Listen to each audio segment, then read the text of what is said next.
Hi friends. मैं उर्वी। दिवाली के पर्व की बस शुरुआत हो ही गई है और धनतेरस का दिन भी आ ही गया। ये दिन बड़ा ही खास होता है, ये तो आप सब जानते ही है। इस दिन हम माता लक्ष्मी, कुबेर जी के साथ भगवान धन्वंतरी के भी पूजा करते हैं। भगवान धन्वंतरी इस दिन प्रकट हुए थे, मतलब धनतेरस के दिन वे प्रकट हुए थे। इन्हें हम आयुर्वेदा के रूप में भी जानते हैं।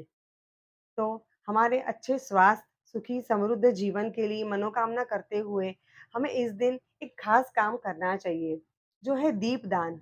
आज मैं इस वीडियो में आपको बताऊँगी कि आप तेरस के दिन मतलब धनतेरस, तेरस के दिन 13 दीपदान करेंगे और ये 13 दीपदान आप कहाँ-कहाँ करेंगे, उसमें खास ऐसा क्या डालेंगे, जो आपको ज़्यादा से ज़्यादा और अच्छा फल मिल पाए।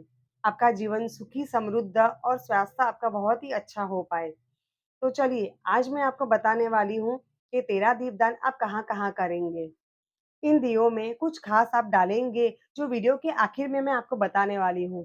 तो अगर आपको ये जानना है इन दियों में आप क्या खास डालें, तो आपको पूरा वीडियो देखना है। देखिए, आपको 13 एक जैसे दिए लेने हैं, उसकी लंबी बाती बनानी है। उसके अंदर आप या तो शुद्ध घी डालिए या फिर तिल का तेल डालिए। कहीं-कहीं लोग शुद्ध घी यूज़ करते हैं, तो कहीं लोग तेल डालते हैं। तिल का तेल ज़्यादा अच्छा होता है, तो तेल का दिया ही आपको रखना चाहिए। या तो आप नोट डाउन कर सकते हैं या फिर मैं आपके लिए डिस्क्रिप्शन में लिख दूँगी कि 13 दीपदान आप कहाँ-कहाँ करेंगे। तो पहला दिया आप रखेंगे आपके घर के मंदिर में, जहाँ आपके सभी देवी-देवता हैं, जैसे कि गणपति जी, लक्ष्मी जी, कुबेर जी। इन सभी को प्रार्थना करते हुए अच्छे स्वास्थ्य और सुखी समृद्ध जीवन की मंगल कामना करते हुए आप पहला दिया अपने घर के मंदिर में जलाएँगे। दूसरा दीपक आप जलाएँगे भगवान धन्वंतरी के लिए। वैसे वास्तु के हिसाब से भगवान धन्वंतरी की दिशा होती है नॉर्थ ईस्ट से लेके थोड़ा लेफ्ट साइड पर, मतलब नॉर्थ की साइड पर थोड़ा आपको आगे दीपक जलाना है भगवान धन्वंतरी के लिए।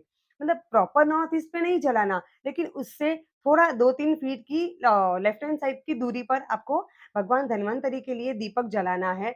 और भगवान धन्वंतरी, जैसे मैंने आपको पहले बताया कि आयुर्वेद के भगवान हैं, तो अपने अच्छे स्वास्थ्य के लिए अपने और अपने परिवार के सभी सदस्यों के अच्छी स्वास्थ्य की मंगल कामना करते हुए आपको भगवान धन्वंतरी का दीपक जलाना है। तीसरा और चौथा दीपक आप जलाएँगे घर के मेन डोर की दोनों साइड पे। घर के मेन डोर के दोनों साइड पे जलाने से क्या होगा, वो तो आपको पता ही है। इस दोनों दीपक को जलाने से आपके घर की सारी नेगेटिविटी बाहर चली जाएगी। अगर किसी ने कुछ भी टोना-टोटका किया है, कोई या फिर आपके घर में कोई भी नेगेटिविटी है, तो वो चली जाएगी बाहर और अच्छी और पॉज़िटिव एनर्जी आपके घर के अंदर एंटर होगी, ये दोनों दीपक जलाने से। तो इसको ज़रूर से जलाना। 5वाँ दीपक आप जलाएँगे घर के डस्टबिन के पास, मतलब आप जहाँ भी अपना डस्टबिन रखते हैं, कूड़ा-कचरा जहाँ भी जिस भी डस्टबिन में फेंकते हैं, वहाँ आपको एक दीपक जलाना है।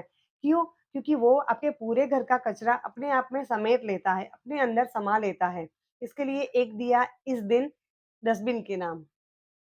छठा दिया आप जलाएँगे तुलसी के पौधे के पास। जनरली ये तो सबके घर में होता ही है तुलसी का पौधा।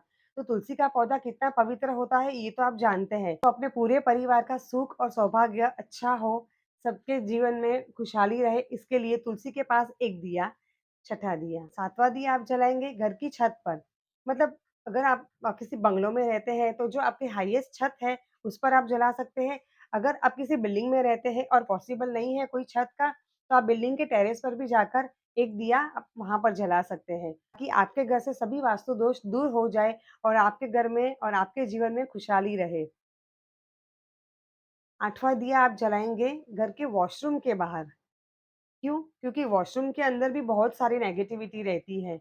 जहाँ हम नहाते हैं, अपना शरीर साफ करते हैं, तो वहाँ बहुत ही नेगेटिविटी रहती है। तो वो सभी नेगेटिविटी फ्लश आउट हो जाए, इसलिए एक दिया आज के दिन वॉशरूम के बाहर। 9वाँ दिया आप जलाएँगे घर के किसी भी आस-पास के मंदिर के पास, चाहे वो किसी भी भगवान का हो, उसमें कोई फ़र्क नहीं पड़ता। बस उस भगवान को प्रार्थना करते हुए एक दीपक वहाँ पर भी जलाना है आपको धनतेरस के दिन। 10वाँ दिया आप जलाएँगे पीपल के पेड़ के नीचे, क्योंकि पीपल के पेड़ के नीचे सभी देवी-देवताओं का वास होता है और अपने पितरों का निवास होता है। तो वहाँ जलाने से आपको सभी देवी-देवताओं का और पितरों का आशीर्वाद मिल सके। तो उन सभी को याद करते हुए एक दिया पीपल के नीचे जलाना है आपको। फिर 11वाँ दीपक आपको जलाना है घर की खिड़की के बाहर। जैसे हम दिवाली के त्योहारों में बाहर विंडोज़ के बाहर लाइट्स लगाते हैं, कंदील लगाते हैं, वैसे एक दिया खिड़की के पास भी। ताकि सभी नेगेटिविटी खिड़की के द्वारा भी बाहर चली जाए और अच्छी अपने जीवन में रौनक रहे, खुशहाली रहे। 12वाँ दीपक आप जलाएँगे घर के प्लांट्स के पास, क्योंकि वो भी सजीव होते हैं, वो भी आपको ऑक्सीजन देते हैं, आपकी खुशहाली उनसे भी होती है। तो आप 12वाँ दीपक घर के प्लांट्स के पास जलाएँगे।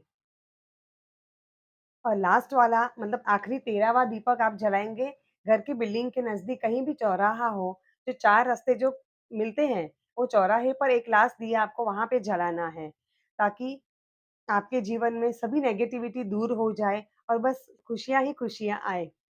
तो ये जो प्रोसेस है, इसे हम दीपदान कहते हैं। तो धनतेरस का दिन और 13 दीपक को जलाकर रखने से जो हम दीपदान करते हैं, हमारे खुद के और हमारे पूरे परिवार की मंगल कामना के लिए, अच्छे स्वास्थ्य के लिए, ताकि घर में खुशहाली रहे, ताकि घर में सुख, समृद्धि, वैभव और ऐश्वर्य बढ़ता ही रहे। मैंने वीडियो के पहले आपको कहा था कि वीडियो के आखिर में मैं आपको बताने वाली हूँ कि इन दियों में आप ऐसा क्या खास रखें कि इसका प्रभाव और भी बहुत ज़्यादा बढ़ जाए और इसका बेनिफिट आपको जल्द से जल्द और अच्छे से मिल पाए। तो देखिए, हर एक दिए के अंदर आपको एक-एक 1, 2 या ₹5 का कॉइन रखना है। जैसे भी आपकी शक्ति हो, एक-एक कॉइन हर दिए में आपको रखना है। सपोज़ आपने लक्ष्मी जी के लिए जो दिया बनाया है, उसके अंदर आप 3 या 5 हरी इलायची रखें। हरी इलायची क्या करती है? वो मनी अट्रैक्ट का काम करती है। ये तो आप जानते ही हैं। अगर नहीं जानते तो आज जान लिया ना।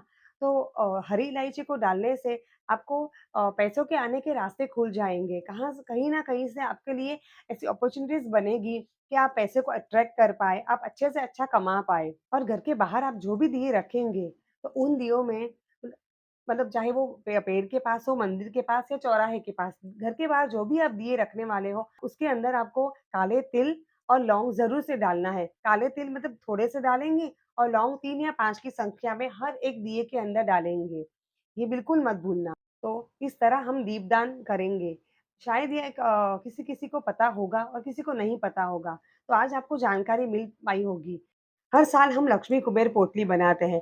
कोई लोग इसे लक्ष्मी कुबेर पोटली कहते हैं, कोई धनवर्षा पोटली, आप जो चाहे वो कह सकते हैं। देखिए, दिवाली के दिन हम पूजा में जो भी सामग्री रखते हैं, अगले दिन उसे हम नहा धोकर, फिर उठाकर एक लाल कलर की पोटली के अंदर रखकर, फिर हमारे तिजोरी में या जहाँ भी आप पैसा रखते हो, वहाँ हम उस पोटली को रख देते हैं। तो इस पोटली को आपको कैसे बनाना है, क्या चीज़ें आप इस्तेमाल करेंगे, ताकि आपके जीवन में, आपके घर में खुशहाली रहे, सुख, समृद्धि और ऐश्वर्य रहे, धन के भंडार भरे रहे, माता लक्ष्मी जी की कृपा हो, कुबेर भगवान की कृपा हो। तो इस चीज़ के लिए मैंने जो वीडियो बनाया है, तो इसका लिंक मैं आपको डिस्क्रिप्शन में दे दूँगी। आप ज़रूर से चेकआउट कीजिए और ज़रूर से आप बनाइए। मैं इसके लिए आपको अभी बता रही हूँ, ताकि उन सभी चीज़ों को आप अभी से कलेक्ट कर लें, ताकि आप दिवाली की पूजा में इन सभी चीज़ों को अच्छे से रख पाएँ। देखिए, कोई-कोई लोग क्या करते हैं कि यम का जो दीपक होता है, तो वो भी इसके अंदर इंक्लूड कर लेते हैं। मतलब 13 जो दीपदान हम करते हैं, उसमें एक यम का दीपक भी वो इंक्लूड कर लेते हैं। यम का दीपक इस दिन आपको नहीं जलाना है। यम का दीपक काली चौदस या फिर जो हम छोटी दिवाली बोलते हैं, दिवाली का जो अगला दिन होता है, उस दिन आपको यम का दीपक जलाना है। तो ये जो 13 मैंने बताए, वो आपको धनतेरस के दिन आपको दीपक जलाकर रखने हैं अलग-अलग जगहों पे। होपफुली आप समझ गए होंगे कि आपको कहाँ कौन-से दीपक रखने हैं। सीक्वेंस चाहे आगे-पीछे हो जाएगा तो वो चलेगा, लेकिन ये ज़रूर से आप रखिए और ये इतनी बड़ी और डिफ़िकल्ट बात भी नहीं है, तो ये आप ईज़िली कर सकते हैं। और यम का दीपक आप कैसे, कहाँ और किस दिन जलाएँगे, किस वक़्त जलाएँगे, इसके लिए मैं आपको एक अलग से वीडियो दे दूँगी, तो वो आप ज़रूर से देखिए। धनतेरस के दिन माता लक्ष्मी जी, कुबेर जी, धन्वंतरी भगवान, इन सबको याद करते हुए, इन सबको अपने खुशहाल जीवन की मंगल कामना करते हुए आप ये दीपक ज़रूर से जलाइए। तो आप सभी को धनतेरस और दिवाली की बहुत सारी शुभकामनाएँ।